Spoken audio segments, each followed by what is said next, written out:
Agbo village sat between rolling hills and a river that sang tales of ancient times. There lived a man popularly called Baba Femi. He is a famous and successful farmer. He wakes up early in the morning, takes his Lipton tea before setting out to the farm. He does this every day and it has become part of him. He takes his 2 sons alongside to the farm every day. Thereafter farming they roast yams mixed with red oil and have it as lunch. This part gives Femi the first son and Tunde the second son the most joy. They would sing as they await the yam to get done. Once they're done eating, they would help their father gather up the remains and set out home for the next day. Their farm yields were much and they made a lot of money after selling some of them. Baba Femi was happy and had been celebrated throughout the land. During the village festivals, he's always next to the chief. Rumors had it that he would be the next chief of the village. Baba Femi heard the rumor and was quite happy, but on the other hand he's not getting any younger. The farm work had really drained him down and he knew he's depreciating gradually. He feeds enough but then nature is taking its way. Baba Femi was worried. He wouldn't want to be left wanting when finally the chieftaincy reaches his home. I need to be fit and vibrant to rule my people. I need to do something, he muttered to himself while he was under the guava tree one evening with chewing stick in his mouth. The next day he set out to the farm with his 2 sons. They didn't have much to do. They only weeded and make sure every other thing is in place. They finished earlier and set out back home. On their way home, Femi carried the baskets on the head while Tunde held the hoes and cutlasses. Then their father Baba Femi followed suit. 10 kilometers away from their farm, Baba Femi met his old friend Baba Io, who is also heading to his farm. They exchanged warm pleasantries. Baba Femi noticed a lot of changes in Baba Io's physical look. It was unusual. Baba Io, a 60-years-old man now looking under 30. Baba Femi had noticed his 2 kids are still waiting for him, so he asked them to head home, that he will join them soon. Baba Io, tell me the secret. You look so young and fresh, Baba Femi complimented. Baba Io giggled some laugh. My dear, it is God. Oh, Baba Io mentioned. No, tell me, there must be something more to this glow. Is it food? Tell me, let me join you too. Baba Femi became more inquisitive. Baba Femi, it's too early for this gist this afternoon. Don't worry, come to my house this evening, let's have the conversation proper, okay? Baba Io assured him. They bade farewell and Baba Femi headed home while Baba Io headed to his farm. Baba Femi's mind wasn't at rest. He's of same age with Baba Io, but Baba Io now looks way younger than him. I must go to Baba Io's house this evening. I need to also glow like him. Just look at me. I'm looking too old and I must do something, he muttered, pacing home. At home, Naomi, Baba Femi's only daughter, who just turned 16 alongside her mother, had prepared meal for their father and her brothers. So immediately they returned from the farm, they had their rest and took part in the meal. Baba Femi praised his daughter and her hardworking wife. My good wife, thank you, you're doing well. My beautiful daughter, you're doing well too.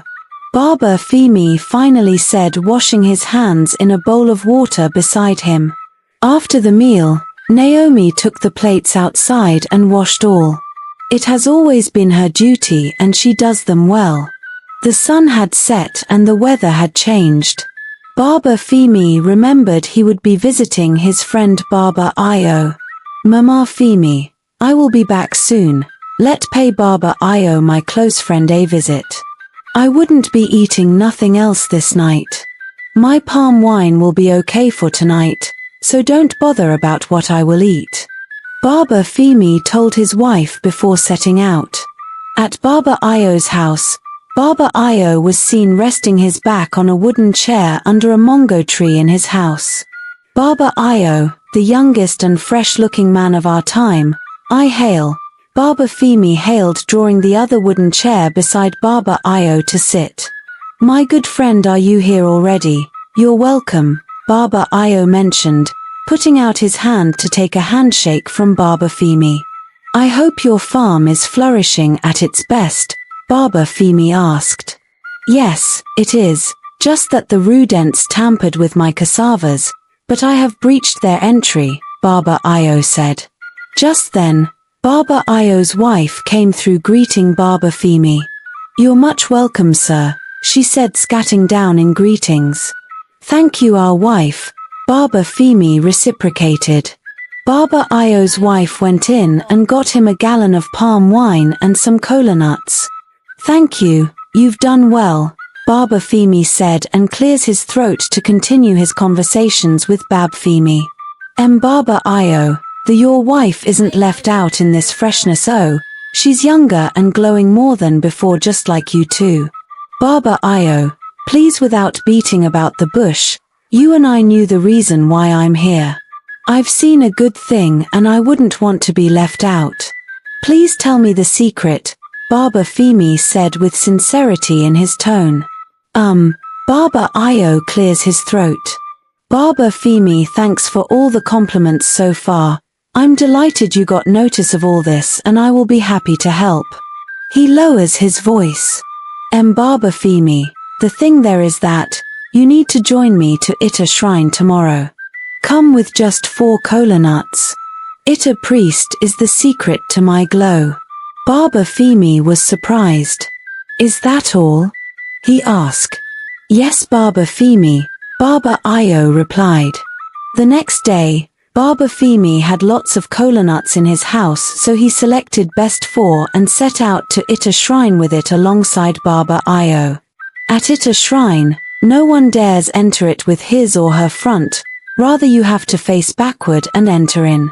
Baba Io and Baba Femi entered following the instructions. "Ita priest of our land we greet," Baba Io said, raising his hands up in praise. Ita priest asked them to sit. Baba Io explained to him the reason he had come with his friend. Ita priest now took it up from him. This time faces Baba Femi. "Let me have your cola nuts." Baba Femi handed the cola nuts to him. "You want to look young and fresh just like your friend, right?" Ita priest asked. Baba Femi nodded in affirmation. "It's very simple. You need to sleep with your daughter every first day of her monthly flow. Once her blood misses with yours, it renews and makes you younger." He handed some folded leaves to Baba Femi, who hesitantly and sluggishly collected them, his heart pondering. He knew it was a heavy task and he loved his only daughter so much. "You can do it, each first day of her monthly flow, take her alone to the farm and have your way," Baba Io assured him. Baba Femi saw light in what Baba Io had said, making him brighten up a bit before they set home. Naomi just turned 16 years. She had gradually developed into a beautiful lady. Her breast had started sprouting out, and as nature had it, her first menstrual period came. She was scared and knew nothing to do. She ran up to her father due to how close she was to him. "Daddy, Daddy, blood is coming out from my body," Naomi shouted. Baba Femi's eyes swinged up, the thoughts came to his mind again. "God, I'm depreciating and I need to be young to rule my people, else they will disqualify me. If this is the only chance I've got, I would utilize it." Mama Femi wasn't at home, she had gone to the market. Naomi's brothers had gone out to the field to play ball with their friends. It was Baba Femi and Naomi only at home. "Come here, Naomi, let's go inside." Baba Femi took Naomi inside and forcefully had his way into her. Naomi cried uncontrollably. "Hold your ears. Make sure no one hears about this, not even your mother. Do you hear me?" Baba Femi shouted at her. "Yes, Dad," Naomi replied, sobbing. "And mind you, Anytime your flow comes again next month, make sure to let me know. Now go to your room, cut out some pieces of clothes, fold and put them there to soak up. Tomorrow morning you discard them and put another one." Naomi rushed out holding her mouth. She was in deep pain and she couldn't walk properly either. "I'm tired, I just want to die and forget all these. Why me? Why my father? What do I do? Who do I run to?" Naomi sat in her dimly lit room, the faint glow of a kerosene lamp casting ghostly shadows on the walls. Her tears soaked into the threadbare pillow beneath her, her sobs muffled by the ragged quilt she clutched tightly. The air was thick with the metallic scent of her blood, a scent that always signaled the onset of her nightmare. It was the first day of her monthly flow. Outside her window, the village of Agba bustled in preparation for the coronation ceremony that would crown her father, Baba Femi, as king.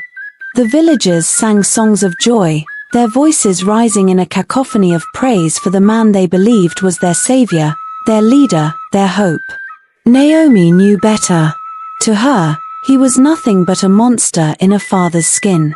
Her father had once been her hero, a man who carried her on his shoulders and told her stories about brave warriors and wise kings. But that was before the darkness crept into their lives, before he became a man consumed by ambition and greed.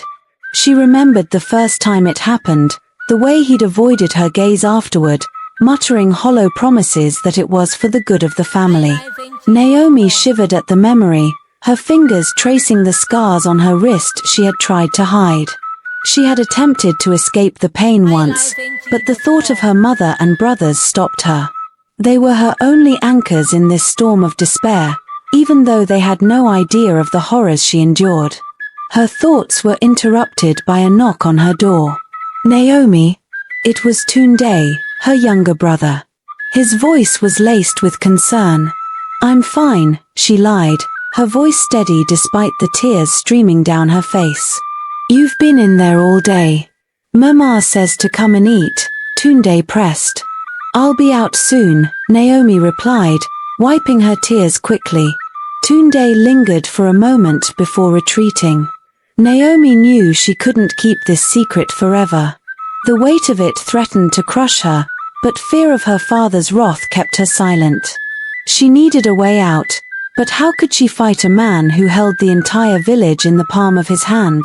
As the night deepened, Naomi stared at the ceiling, her mind churning. She would not let this continue. She would find a way to end this nightmare, even if it meant risking everything. Naomi's resolve grew stronger the following day as she wandered the village. The active market was alive with the scents of fried akara, smoked fish, and the earthy aroma of freshly harvested yams. Women gossiped under the shade of large mango trees, their laughter masking the weight of her secret. Outside her door, the voices of her mother and brothers floated through the air like a distant dream. Tunde was laughing about something Femi had said. Naomi envied their carefree lives. They had no idea about the darkness that clouded her world. One night, as she stared out her window at the full moon, she saw Baba Ayo standing in the distance. He was talking with her father, gesturing toward the sky. She couldn't make out the words, but her father nodded solemnly. Her skin crawled.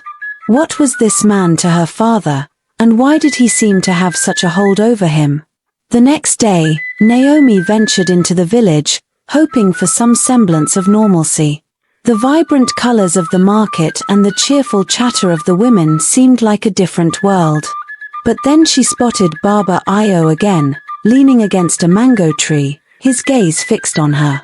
He smiled, a chilling, knowing smile. Naomi froze. Was he watching her? Did he know? She turned quickly and fled, her heart pounding in her chest.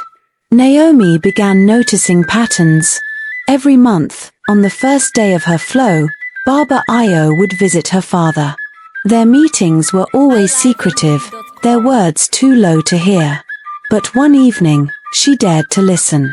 Hiding behind the kitchen wall, she strained to catch their conversation. The coronation is in 3 days, Baba Io said. If you falter now, everything we've worked for will crumble. I've done everything you've asked, her father replied. His voice wavered, a hint of fear breaking through his usual sternness. Not everything, Baba Io said coldly. The shrine demands total obedience. You know the cost of failure. Naomi's stomach churned. What were they talking about? What had her father failed to do? Naomi waited until the house was still. The faint crackling of the oil lamp in the living room was the only sound, accompanied by her brother's quiet snores. Her mother had gone to bed early, her usual exhaustion from the day's work dragging her under. Naomi crept barefoot across the dusty floor, her heart hammering in her chest. Her father's study, a place she had never dared to enter, loomed like a dark secret at the edge of the house. The door creaked as she pushed it open. The room smelled of earth, old paper, and something faintly metallic. Moonlight filtered through the small window, casting eerie shadows on the walls. Her gaze fell on the wooden chest in the corner. Swallowing her fear, Naomi knelt and lifted the lid. Her fingers brushed over old farming tools and crumpled pieces of paper until they landed on something strange, a small leather-bound journal. As she flipped through the pages, her breath hitched. The words were cryptic yet horrifying. Blood for vitality.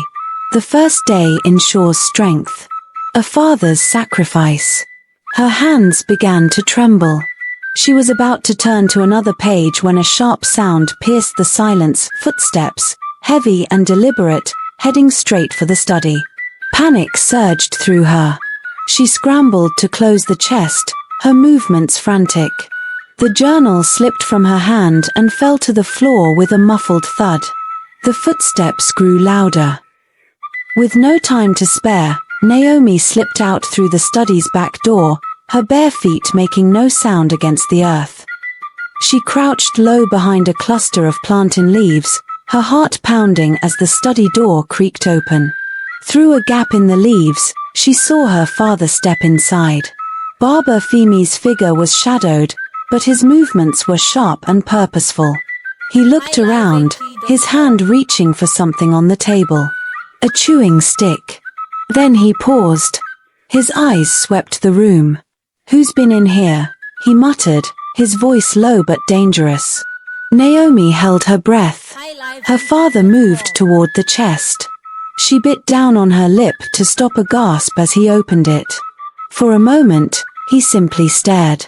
Then, shaking his head, he muttered, "Rodents." He closed the chest and left, taking his chewing stick with him. Naomi remained frozen behind the plantain leaves until she was sure the house was quiet again. Only then did she slip back into her room, her mind racing. She hadn't gotten much, but she had seen enough to know there was something her father was hiding, and it was tied to her suffering. The next morning, Naomi's mind was a storm of questions. What was in that journal? What did the words mean? Why was her father acting like a man carrying a heavy burden? Determined to find out, she waited until Baba Femi left the house for his usual rounds in the village. This time, she was more cautious.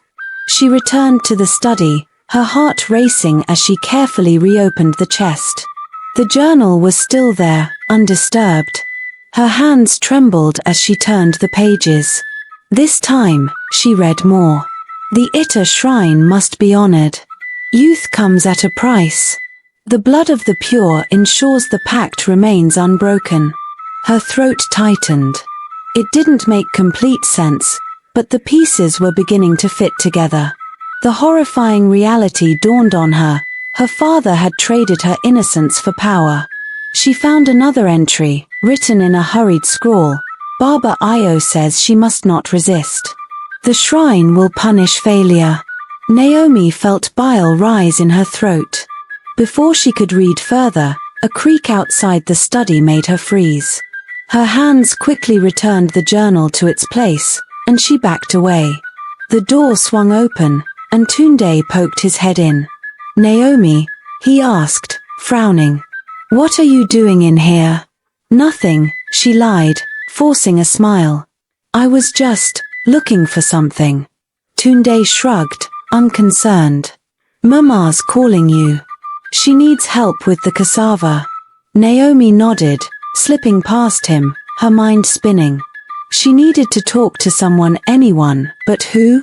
The sun filtered through the thatched roof of their kitchen hut the next morning, casting long shadows on the table where Naomi's family gathered for breakfast. The aroma of yam porridge mixed with the earthy smell of the clay walls, but Naomi couldn't bring herself to eat. Every scrape of a wooden spoon against a calabash made her flinch. Her father sat at the head of the table, his booming laugh filling the room as he regaled her brothers with stories from his youth. Her mother smiled, doting as always, brushing crumbs off his agbada with a tenderness that made Naomi's stomach churn. How could he sit there so calmly, as though he weren't a monster? How could his hands, so warm and steady, hide the sins they'd committed against her? She dropped her gaze to her plate, her appetite long gone. Naomi's brothers, Femi and Tunde, joked about wrestling matches and their father's strength. Baba could still wrestle the strongest man in the village, Tunde declared, his grin wide. Yes, Femi agreed, a hint of pride in his voice. He's the reason we're respected. Naomi clenched her fists under the table, her nails digging into her palms. Her brothers saw a hero. Her mother saw a devoted husband. Only she saw the truth, a truth too heavy for her 16-year-old heart to bear. Her silence was suffocating. She couldn't confide in her mother. The woman's loyalty to Baba Femi was unwavering. And her brothers? They idolized their father. She felt trapped, like a bird in a cage with no escape. But she couldn't carry the burden alone anymore. The midday sun was harsh, beating down on the dusty paths of the village as Naomi made her way to Ada's home. The herbalist's hut sat at the edge of the forest, surrounded by a garden of medicinal plants that buzzed with life. Naomi had always loved the smell of Ada's home, a mix of fresh herbs and wood smoke that felt comforting, like a warm embrace. Ada was crouched outside, pounding leaves in a wooden mortar. Her face lit up when she saw Naomi. "Naomi, you look like you've seen a ghost," she said, brushing her hands on her wrapper as she stood. Naomi hesitated, her throat tightening. Ada had been her closest friend since they were children, but could she truly share the weight of what had happened? The two girls had been inseparable growing up, their laughter echoing through the village as they climbed mango trees and raced along the riverbank. While Naomi was quiet and cautious, Ada was her opposite, bold and fearless, always the first to jump into the deep end of the stream or argue with the boys who teased them. Ada was the one who had taught Naomi how to swim, how to catch fireflies at night, how to make bracelets from palm fronds. But as they grew older, their lives had taken different paths. Ada's days were now spent helping her mother gather herbs and prepare remedies, while Naomi spent hers under the watchful eye of her family. Still, the bond between them had remained unshaken. Now, standing before Ada, Naomi felt a lump in her throat. If anyone could understand, it was her. "Ada," Naomi began, her voice trembling. "I need to talk to you. But you have to promise you won't tell anyone. Not even your mother." Ada's playful expression vanished, replaced by concern. She led Naomi into the hut, where the air was cool and fragrant with the scent of drying leaves. "You're scaring me, Naomi. What's wrong?" Naomi hesitated, her hands twisting in her lap. Then, in a rush, the words spilled out. She told Ada everything, her father's unspeakable actions, the warning to keep silent, the fear that consumed her every waking moment. Ada listened without interrupting, her eyes wide with shock. When Naomi finished, there was a long silence. "Your father did what?" Ada finally whispered, her voice sharp with fury. Naomi nodded, tears streaming down her face. "I don't know what to do, Ada. If I tell anyone, he'll He'll destroy us. Ada stood abruptly, pacing the small space. This is evil, Naomi. He's not just your father, he's supposed to protect you. Naomi buried her face in her hands. But he's also my family. If I speak out, it'll ruin everything. My mother, my brothers, they don't know. They'll hate me. Ada knelt beside her, gripping her shoulders. Listen to me. You've done nothing wrong. Nothing. This is on him, not you. We'll figure this out together. Naomi looked up at her, hope flickering in her tear-filled eyes. What can we do? He's too powerful, Ada. He's about to become king. Ada's jaw tightened. Power doesn't make him untouchable. We'll find a way to stop him. Over the next few days, the girls met in secret, their heads bent together as they whispered in the shadows. Ada's mind was as sharp as her tongue, and she began piecing together a plan. We need evidence, Ada said one evening as they sat by the river. Something that proves what is done. Without it, no one will believe us. Naomi thought of the journal she had found in her father's study. There's something, a book. I saw it in his study. It has strange writings about blood and sacrifices. I didn't understand all of it, but it felt important. Ada's eyes gleamed with determination. Then we'll get it. Tonight. Naomi's stomach churned at the thought of returning to the study, but she nodded. She couldn't let her fear control her anymore. That night, as the village settled into sleep, the two girls crept through the shadows, their bare feet silent on the dirt paths. The air was thick with tension, every creak of the bamboo fences making Naomi's heart race. When they reached the study, Naomi hesitated. What if he catches us? Ada squeezed her hand. Then we run. But we have to try. The door creaked as they pushed it open. The room was dark, the only light coming from the moon outside. Naomi led Ada to the chest, her hands shaking as she lifted the lid. The journal was there, just as she had left it. She handed it to Ada, who flipped through the pages with a frown. This is it, Ada whispered. This is what we need. Before they could leave, a sound froze them in place, a faint creak, like a footstep outside the door. Someone's coming, Naomi whispered, her voice barely audible. Ada grabbed her hand. We go out the back. Now. They slipped out into the night, their hearts pounding as they ran through the village, clutching the journal like a lifeline. Naomi didn't know what the future held, but for the first time in months, she felt a flicker of hope. She wasn't alone anymore. Ada sat on her bed, her eyes scanning the journal. The pages were filled with scribbled notes, but the meaning behind the words still eluded her. She ran her fingers over the ink, trying to make sense of it all. But then her thoughts drifted to Naomi's words from their previous conversation. Something had bothered her about the pattern, something that didn't sit right. She stared at the journal for a moment before her eyes widened with a sudden realization. Wait, she muttered to herself. Why is it always on Naomi's first day of her menstrual flow? Ada frowned, her mind whirring. Why is it only that day? Why not any other day? She felt the knot in her stomach tighten as the question echoed in her head. She immediately picked up her pen and sent a message to Naomi. Hey, I've been thinking. Why do you think this thing always happens on the first day of your flow? Could it be connected to something more? Minutes later, Naomi replied, her message arriving with a tone of curiosity and confusion.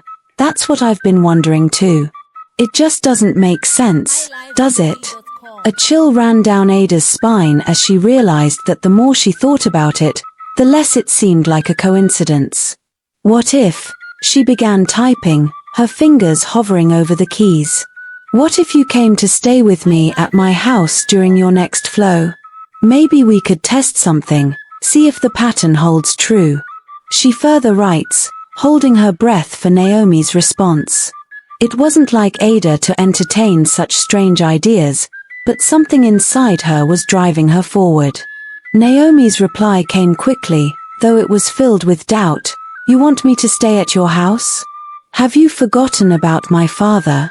He can literally calculate the exact day of my next flow. He doesn't miss a beat. He's always been, well, protective." Ada chuckled softly, imagining Naomi's father, a man who could seemingly predict everything in his daughter's life, down to the day of her menstrual cycle. But Ada was determined, her mind made up. "You think your father is the only one with precision?" Ada teased as she writes, her tone playful. "Let's just try it. What's the worst that could happen?" Naomi hesitated, her pen dancing across her mouth. "You're serious about this, huh?" Naomi visited Ada the next day, to know how serious she was. "Yes. I have a feeling this could be more than just coincidence. We need to figure this out. If it's real, then it could mean something big, Naomi." Naomi sighed, her uncertainty palpable. "All right, fine. I'll stay with you. But if my father catches wind of this..." Ada laughed aloud, bidding her farewell as they ended their conversation. Naomi returned home. And with that, they made a plan. Naomi would come to stay with Ada at her house during the next cycle, and together, they would investigate further. But deep down, Ada couldn't shake the feeling that they were on the brink of uncovering something they weren't prepared for. What was the connection? Why the first day? Why Naomi? There were far too many questions, and Ada knew that this wasn't just about a strange coincidence. It was something deeper. Something hidden beneath the surface that both of them were about to uncover, whether they were ready or not. The next month came swiftly, and with it, Naomi's dread. The first day of her flow had become a symbol of terror, a reminder of the nightmare she couldn't escape. But this time, Naomi was ready. She had made a plan, albeit a dangerous one, with Ada by her side. "Stay with me, Naomi," Ada had urged, her eyes fierce with determination. "This time, we'll keep you safe. Your father won't dare look for you here, and I have a plan to make him think you're still at home." The plan was simple, but risky. Naomi would stay with Ada for the next few days, hidden away in the comfort of the herbalist's hut, while Ada would ensure everything at home seemed normal. They would leave just enough signs of Naomi's presence to fool Barber Femi, but not enough to raise suspicion. Ada had even gone so far as to suggest that Naomi pretend to be ill, to explain her absence from the house without anyone raising an eyebrow. On the morning of the first day of Naomi's flow, the village of Agba was alive with activity as usual. The sun rose slowly, painting the sky in hues of gold and pink, casting a glow over the lush village that seemed oblivious to the dark secrets hidden beneath its surface. Naomi, dressed in Ada's spare clothes, slipped quietly out of her family's home before dawn. Ada was already waiting, her small hut in the outskirts of the village welcoming Naomi like a sanctuary. The smell of freshly cut herbs and the warmth from a simmering pot of tea gave Naomi a sense of peace she hadn't known in months. But while Naomi settled into the temporary safety of Ada's home, her father, Barber Femi, was beginning to notice her absence. The first sign came when he entered the kitchen for his morning tea, expecting Naomi to be there, as usual, preparing the family's meal. But the kitchen was eerily silent. His eyes scanned the room, noting the absence of the familiar sound of her stirring the pot, her quiet presence that always filled the space. "Naomi," Barber Femi called, his voice sharp and demanding. There was no response. He called again, his voice growing more agitated. "Naomi." His frustration was immediate. With a few angry strides, he crossed the room and peered into the small adjoining rooms, her bedroom, the storeroom, even the latrine, but Naomi was nowhere to be found.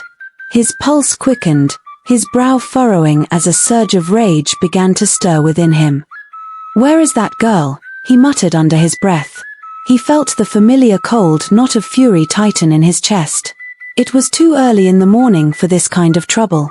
She better not be out in the village with those useless girls again. Femi was quick to dismiss the possibility of her leaving the house voluntarily. After all, his daughter knew better than to disobey him. She was supposed to stay in the house today. But as the minutes ticked by and Naomi's absence became more apparent, his anger turned into something darker: fear, suspicion, and a gnawing sense of betrayal. He stormed through the house, banging open doors, flipping aside curtains, checking every corner. Finally, his gaze fell upon Naomi's bed. The thin blanket lay undisturbed, the pillow perfectly fluffed. Her absence was so absolute, it felt like a slap in the face. He stormed outside. Tunde, he barked, and his younger son came running with wide eyes. Yes, Baba. Where is your sister? Tunde looked momentarily confused, his face still half asleep.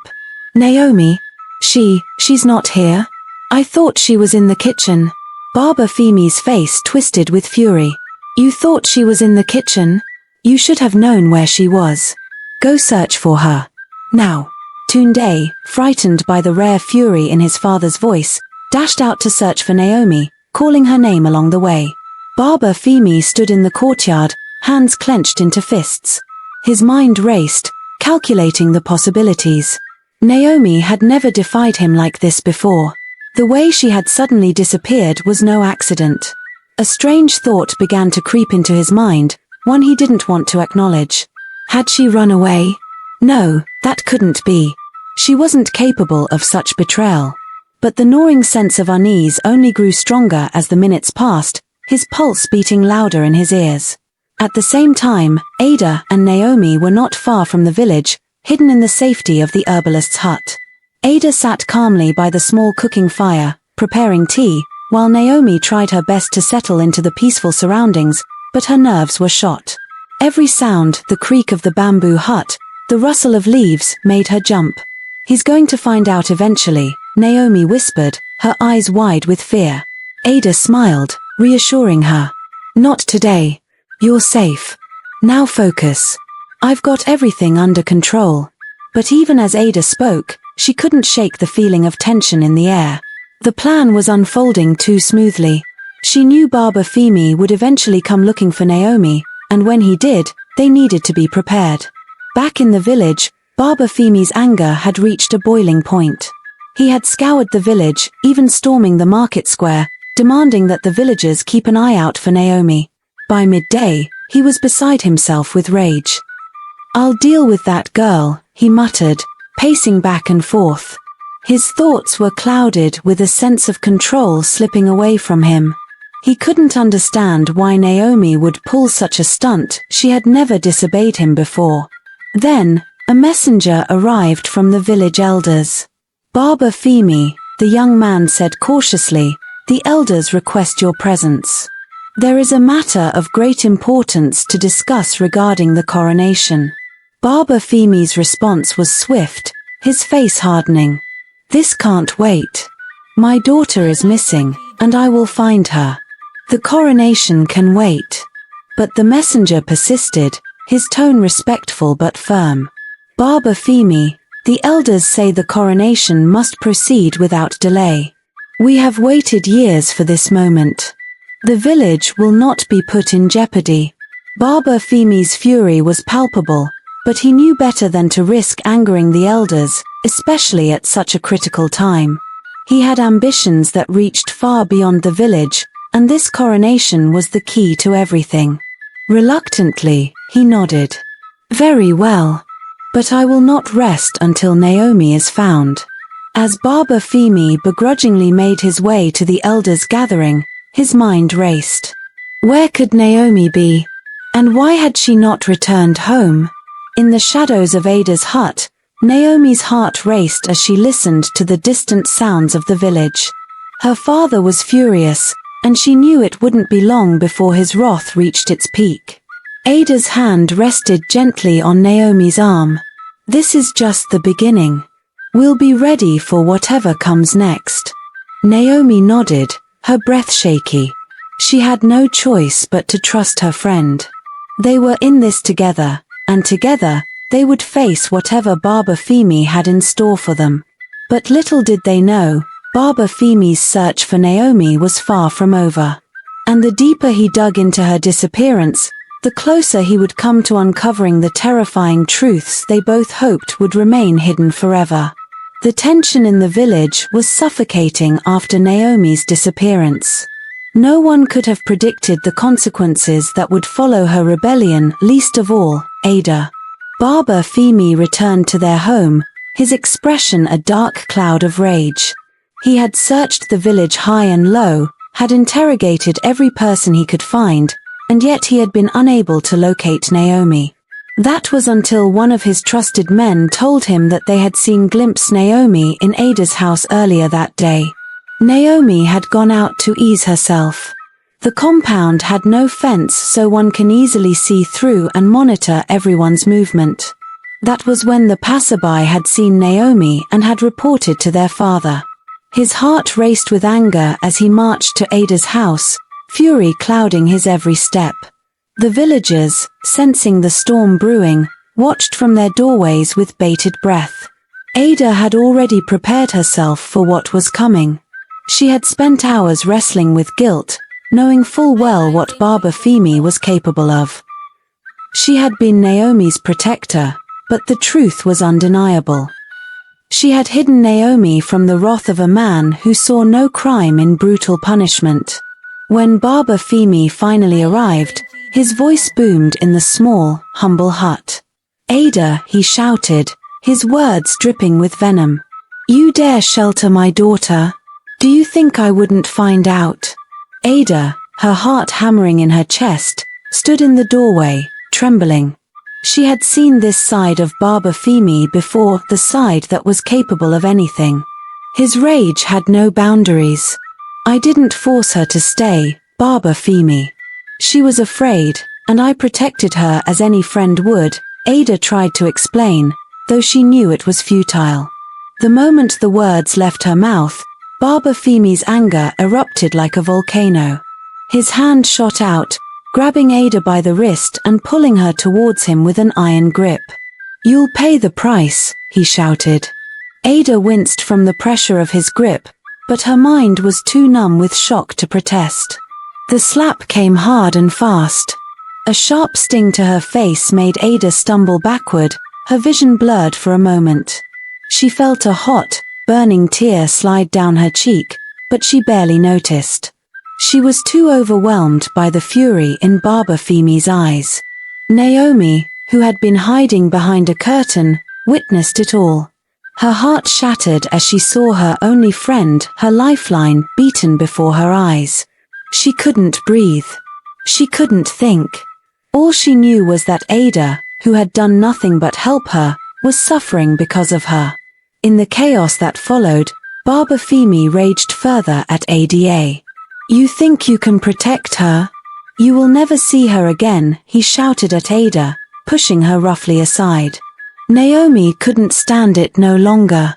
She rushed to Ada's side, attempting to shield her from further harm, but Baba Femi, furious beyond reason, simply shoved her away, hitting her hardly. His eyes, once full of fatherly love, now glowed with pure hatred. "You've made your choice, Ada. You've chosen to stand by this disrespectful girl, and I will make sure both of you suffer," Baba Femi spat, his voice cold as ice. Baba Femi dragged Naomi home where he gave her the remaining beatings. She cried helplessly. Her mother supported the beatings. They had thought Naomi left unannounced. The evening after Baba Femi's outburst, Naomi sat alone in the corner of the dimly lit room, her face hidden in her hands. The pain of her father's cruelty gnawed at her heart.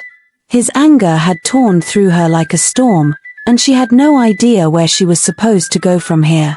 All she wanted to do was disappear, to vanish from the world that had become so harsh, so unforgiving. Her body ached from the brutal beating, but the physical pain paled in comparison to the emotional devastation. Naomi had hoped her mother would comfort her, tell her that everything would be okay, but her mother's words felt like salt in an open wound.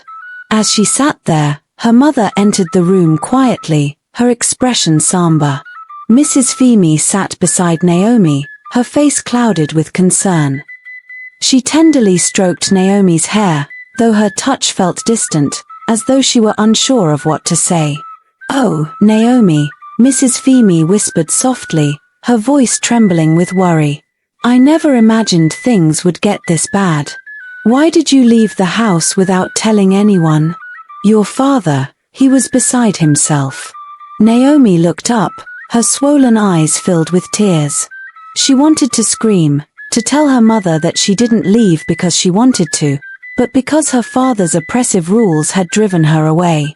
But all she could do was lower her gaze, too afraid to speak the truth. She was scared of her mother's reaction. "I'm sorry, Mama," Naomi whispered, her voice breaking.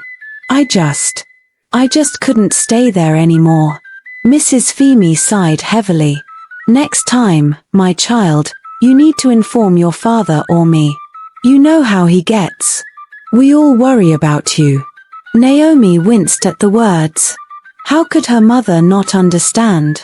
If only she knew the truth, Naomi thought, if only she knew why she had fled in the first place, she wouldn't be speaking like this. The weight of the unsaid words hung heavily in the room. Her mother gave her a lingering look, then stood up and left quietly, leaving Naomi alone with her pain and guilt. Naomi sank back into the corner, feeling more abandoned than ever.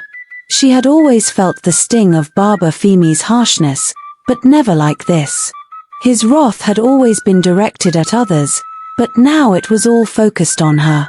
And it hurt in ways she never thought possible. The next day, Ada had tried everything to reach Naomi. She hadn't heard from her friend since the night Baba Femi had stormed her house, and the silence was deafening. She knew she couldn't wait any longer. She needed to see Naomi, to make sure she was all right. But the moment Ada stepped into Naomi's house, her heart sank. Baba Femi was standing there, his eyes as cold as ever. Without a word, he walked up to Ada and grabbed her arm, pulling her toward the door. His grip was so tight that Ada winced in pain. "Don't you dare ever come near my daughter again," Baba Femi warned, his voice like ice. "You have no place in her life anymore. You've poisoned her mind, and I will make sure she knows who her true family is. Don't test me, Ada." Ada stood frozen, the words slicing through her like a blade. She had no idea what to say. Her heart broke for Naomi, but her fear of Baba Femi's wrath kept her silent. She wanted to scream, to run to Naomi's side and tell her that she hadn't meant to hurt her. But Baba Femi's warning hung in the air, suffocating her. She could never see Naomi again, not if she wanted to avoid his cruelty. Days passed in a blur of sorrow and loneliness for both girls. Naomi stayed holed up in her room, not daring to leave. She had become a prisoner in her own home, torn between the love she still had for Ada and the fear of her father. The sun was shining brightly over Igbo village as the highly anticipated coronation ceremony took place. The entire village was out in full force, preparing to celebrate the crowning of a new leader, and the air was thick with excitement. Naomi knew she had to attend. It was an important family event, and her mother had pressured her relentlessly. But inside, Naomi was anything but celebratory. Her body still ached from the beating her father, Baba Femi, had given her just days earlier. Her mind was consumed with thoughts of escape, of Ada, and of the uncertainty that seemed to hang over her life like a dark cloud. Despite her bruised spirit, Naomi managed to put on a brave face and accompany her mother to the event. She had no choice. The coronation, after all, was a significant occasion for her father's family, and her presence was expected. As Naomi stepped into the large gathering, she was greeted by villagers wearing their finest attire, their faces bright with joy, but Naomi's eyes remained distant. Her heart was heavy, each beat reminding her of her father's rage and the tangled web of fear and control he had woven around her. The ceremony itself was grand. The new leader was introduced with all the customary fanfare, Music played, drums beat rhythmically, and dancers filled the village square, their graceful movements showcasing the cultural pride of Agbo. Naomi tried her best to join in the celebration, but it felt like a hollow experience.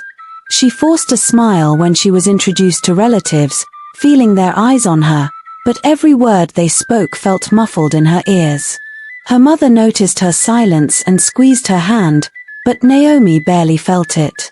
She was somewhere else, lost in thought, wondering how long she would have to live under Baba Femi's oppressive control. After the coronation festivities had wound down, and most of the villagers had dispersed, there was a quiet tension in the air. Naomi retreated to her room, feeling drained from the forced socializing. But she couldn't rest for long. Her father's figure lingered in her mind, his anger, his touch, his demands. And she knew she had to keep her wits about her. Later that evening, as she sat quietly in her room, Naomi's gaze flickered to the front gate. Her room faced the entrance of their home, and she had been keeping watch for any signs of movement. It was then that she saw Baba Io walking toward the house, his gait slow and deliberate. Naomi's heart skipped a beat. She quickly dashed out of her room and hid behind the kitchen wall, crouching low to avoid detection. She had done this many times before, listening to snippets of conversations she wasn't meant to hear, but this time it felt different. This time, something in the air was heavier, more dangerous. Under the shade of the mango tree, Baba Femi and Baba Io began to speak. Naomi's breath caught in her throat as she strained to hear every word. "I missed out on Naomi the last time," Baba Femi's voice rumbled, filled with frustration. Naomi's heart skipped a beat. She knew exactly what he meant. He had been making out with her, using his position as her father to manipulate her. But the last time, when she had escaped to Ada's house, he hadn't been able to carry out his plans. The thought of it sent a chill down Naomi's spine. Baba Io's response was calm, almost dismissive. "You can't let that happen again. You can't afford to miss out on the next one, Baba Femi. You've got to take control." Naomi's blood ran cold as the realization hit her. The next one meant her father's plans for her, his twisted idea of ownership. She felt trapped in the web of their conversation. What did Baba Io mean by taking control? And why did Baba Femi speak so casually about their manipulations, as if they were entitled to her? She swallowed hard, her throat tight with fear. She knew what was happening, even if she didn't fully understand it. There was more to their relationship than she had ever been told. And now, her father was determined not to let her slip away again. Naomi's mind raced as she heard the men talking, each word digging into her like a knife. She wanted to scream, to run away, but she was paralyzed. Her father's control over her felt suffocating, and this conversation only made it worse. She had to get out, but she didn't know how. Baba Femi's anger had always been unpredictable, but after this conversation with Baba Io, Naomi feared what might come next. Her thoughts swirled in confusion, and she could barely process the reality of the situation. All she knew was that her father was not going to let her go. Not easily. That night, Naomi lay in bed, staring at the ceiling, unable to sleep.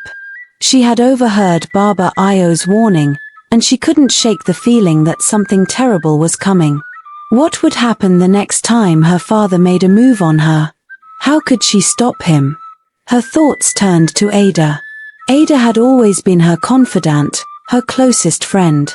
Naomi needed to speak to her, to figure out what they could do. She couldn't stay in this house any longer, and she couldn't trust her father to let her live a life of her own. But at the same time, she knew they had to be careful. Baba Femi was unpredictable, and any wrong move could cost them everything. She grabbed a piece of paper and wrote a letter to Ada, explaining what she had overheard and how she felt trapped. The letter was her only way to communicate her fear and plan her next steps without putting herself in further danger. "Ada, I overheard Baba Femi and Baba Io talking. Baba Femi was angry that he missed out on me the last time, and Baba Io warned him not to let it happen again. I don't know what that means, but it sounds bad. I don't know what they're planning. Naomi lay in bed, staring at the ceiling. She could not sleep. Every small noise outside made her heart beat fast. Every shadow on the wall made her scared. She kept thinking about what she heard her father say to Baba Io. Their words were stuck in her head. She felt trapped.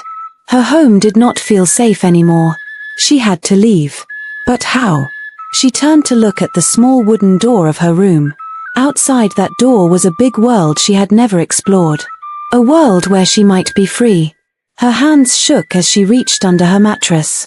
She pulled out Ada's letter. The paper was wrinkled because she had read it so many times. But the words were still clear. We need to find a way to fight back. We have to be strong together. Naomi knew she could not stay. Her father was getting worse. Now that she knew what he wanted, she was afraid. If she waited, she might never get another chance. She made up her mind. Tonight, she would leave. She sat up quietly and placed her feet on the floor. The wood made a small creak. She held her breath and listened. Silence. She grabbed a small cloth bag and put in a few things, a change of clothes, a small bottle of water, and some groundnuts. It was not much, but it was all she had. She walked to the door. Just as she reached for it, she froze. Footsteps. Heavy, slow footsteps. Baba Femi. His shadow moved past her window. He was talking to himself. Naomi's hands shook. If he caught her now, she would never escape. She stood still, barely breathing. Minutes passed. Then, she heard a door close. She let out a soft breath. This was her only chance. She moved quickly but quietly. She did not go through the front door, it was too risky. Instead, she went to the kitchen. There was an old wooden window at the back of the house. The latch was stuck, but she pushed hard until it opened.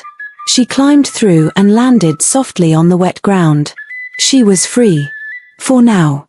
Naomi did not stop to think. She ran. She ran past the storage hut. Past the dying fires in the village.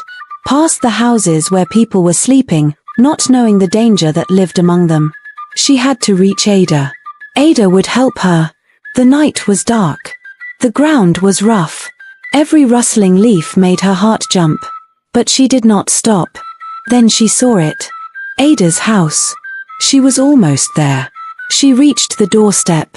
She was about to knock when a strong hand grabbed her wrist. She gasped. She turned, and her eyes widened in fear. Baba Femi stood before her. The moonlight made his face hard to see, but she knew. He had found her. And this time, there was no escape. Naomi's loud cries filled the night. She kicked and struggled as Baba Femi held her tight. Tears ran down her face as she shouted, telling everyone the truth. He sleeps with me. My own father, she screamed. Every time I start my flow, he comes to me at night. He does bad things to me. The villagers came running. Some had been sleeping, but Naomi's cries woke them up. Mothers, fathers, children, everyone rushed out to see what was happening. When they heard Naomi's words, they stopped. The whole place became quiet. Only Naomi's sobs could be heard. Then came gasps. People looked at Baba Femi with wide eyes. Women covered their mouths in shock. Men clenched their fists in anger. Mama Femi pushed through the crowd, breathing fast. She looked at Naomi with fear in her eyes. Naomi, what did you just say? Her hands were shaking. Baba Femi laughed nervously. Ah, Mama Femi, don't listen to her. She is just a child. She doesn't know what she's saying. His voice was calm, but his eyes darted left and right, looking for a way to escape. Mama Femi didn't believe him. She grabbed Naomi and pulled her close. Naomi held on to her mother, crying hard. Oh, my daughter, Mama Femi whispered. Tell me everything. Naomi looked into her mother's eyes. For years, she had kept quiet. But now, she let it all out. She told everyone about the first time it happened. How Baba Femi told her it was their little secret. How she tried to resist but was too weak. How she was scared every time. How she cried alone at night, wishing someone would save her. The villagers listened, their faces dark with anger. Some women wiped their eyes. Some men shook their heads, fists tight. Baba Femi stepped back, sweat covering his face. He knew they would not forgive him. He turned and ran towards the backyard, hoping to escape. He jumped. But 3 strong young men caught him. They dragged him back, holding him down. "You will not run from this, Baba Femi," one of them said. Just then, the village chief arrived with the elders. "Bring him," the chief said. His voice was firm. The people pulled Baba Femi to his knees. "Judgment will be given," the chief said. Baba Femi's body shook. His mouth opened and closed. Then, suddenly, he shouted, "It was Baba Ayo. Baba Ayo led me into this." The crowd gasped again. Some turned to look at Baba Ayo, who was standing at the back, his face pale. Baba Ayo tried to run, but the villagers grabbed him too. He struggled, but the young men held him tight. "Tell us everything," the chief ordered. Both kneeling before the chief council and villagers gathered around. Baba Femi, now crying, nodded quickly. "It was Baba Ayo," he said. "He told me to do it. He said if I slept with Naomi every time she had her flow, I would become young and powerful. I didn't want to, but he convinced me." Baba Ayo cut in immediately. "Chief, it's a lie. Baba Femi approached me first and asked how I became young this past years. I never forced him, he willingly did." Both went into argument but was called to order. The villagers murmured angrily. "That's not all." Baba Femi continued. "He took me to the chief priest. The priest gave me a charm. He said it would make Naomi obey me and never tell anyone." People turned to look at the chief priest, who was standing among them. His face turned red. He took a step back, but it was too late. The young men caught him too. "So you all planned this evil together?" the chief asked, his face hard with anger. The 3 men bowed their heads. They had been caught. The chief turned to the villagers. "These men have done great evil," he said. "They must face the law." The people shouted in agreement. They wanted justice for Naomi. The village elders met quickly and made a decision. Baba Femi, Baba Ayo, and the chief priest were sentenced to 5 years in prison. After that, they would be banished from the village forever. As the guards took them away, Baba Femi screamed, "Please forgive me, I was tricked." But no one listened. Naomi watched her father disappear into the night. She felt strange. She wasn't happy, but she wasn't sad either. She just felt free. Mama Femi hugged her tightly. "You are safe now," she whispered. "No one will ever hurt you again." A few days later, Naomi sat by the river with Ada. The water sparkled under the sun. Birds chirped in the trees. Naomi smiled, a real, happy smile. For the first time in a long while, she felt at peace. She was free. Moral lesson: mothers, please build a close and trusting relationship with your daughters so that they feel safe to speak about anything troubling them. When a mother listens and pays attention to her child, she can protect her from harm. No child should suffer in silence. Every daughter needs a mother who believes in her, supports her, and stands up for her.